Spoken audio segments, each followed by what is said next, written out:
قوه‌آزمایی دو دسته بسکتبال غیرت دوشنبه و امکان شهر باختر در دانشگاه کولاب برگزار شد.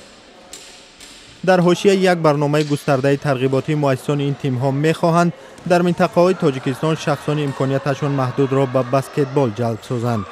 معیوبانی که جوان در همه ناحیه‌ها هستند بگذار به ورزش مشق و ورزش تمرین مشغول باشند و سلامتی خود هم برقرار کنند.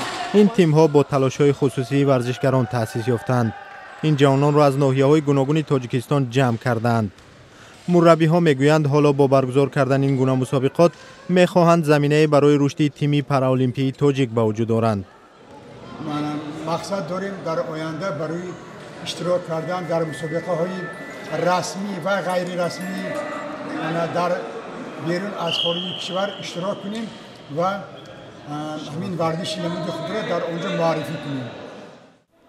ورزشگران مقصد دارند سری هر ماه به گوشه و کنار تاجیکستان سفر کنند و آنجا جوانان با استعداد را به این نوع ورزش ترغیب نمایند. مقصد این است که در تمام نواحی تاجیکستان تیم های همگون دوشنبه و باختر تأسیس یابند. من می‌خواستم که همون شخصان متصدی و کارها همون باید دستگیری کنند و ورزش ما پیش برند.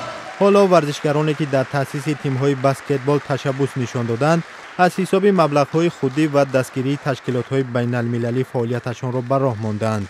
آنها امید دارند این جوانان روزی از روزها از خود درک خواهند داد چون که غیرت و امکانیت را در آنها دیدند.